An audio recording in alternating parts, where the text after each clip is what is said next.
السلام علیکم اسٹوڈنٹ، چوڑی cross road lower primary municipal Urdu school جماعت چہروم کی ای لرننگ کلاس میں آپ تمام کا خیر مقدم ہے۔ آج کا اپنا مضمون ہے اردو اور سبق کا نام ہے دیگچی میں سر۔ آج ہم اس سبق کے سوال و جواب لکھیں گے، تو چلیے پھر سبق نمبر 16 دیگچی میں سر، ایک جملے میں جواب لکھیے۔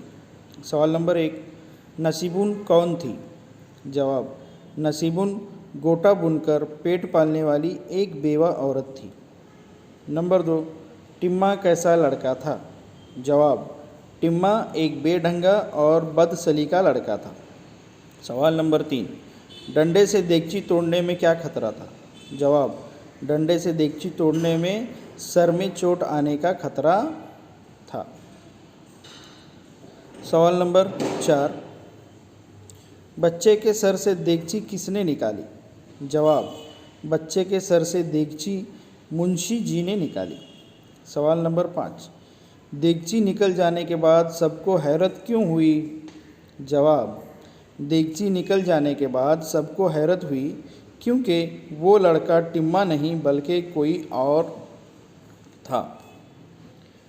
مختصر جواب لکھیے۔ سوال نمبر 1، پہلی پڑوسن نے کیا مشورہ دیا؟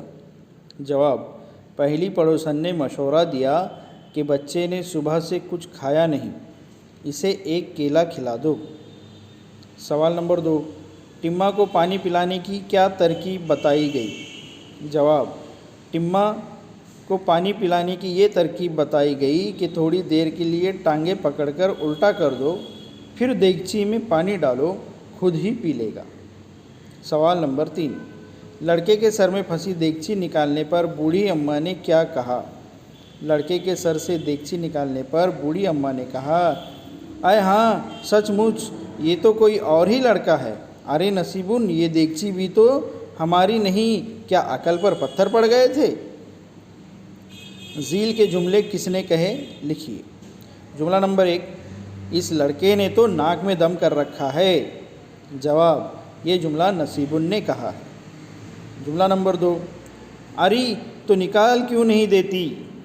جواب، اماں نے کہا ہے۔ جملہ نمبر 3، اے ہے بیچارہ پیاسا ہوگا، اسے پانی پلا دو۔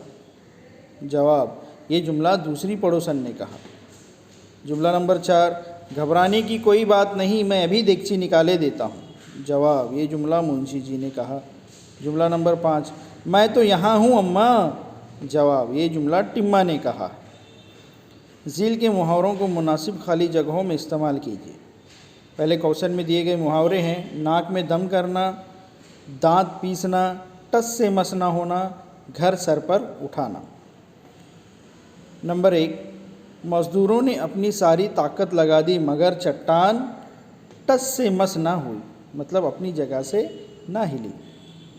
بچے نے رو رو کر گھر سر پر اٹھا لیا ہے، مطلب بہت زیادہ شور ہو گئے۔ نمبر 3، مچھورے نے کاٹ کاٹ کر ناک میں دم کر دیا۔ ناک میں دم کر دینا، پریشان کر دیا۔ نمبر 4، بات بات پر دانت پیسنے کی عادت بری ہے۔ تو بچوں، یہ تھے سبق نمبر 16 دیگچی میں سر کے سوال و جواب۔ ان کو آپ کی کاپی میں لکھنا ہے اور اس کو آپ کو یاد کرنا ہے۔ چلیے پھر، اللہ حافظ، بائے بائے۔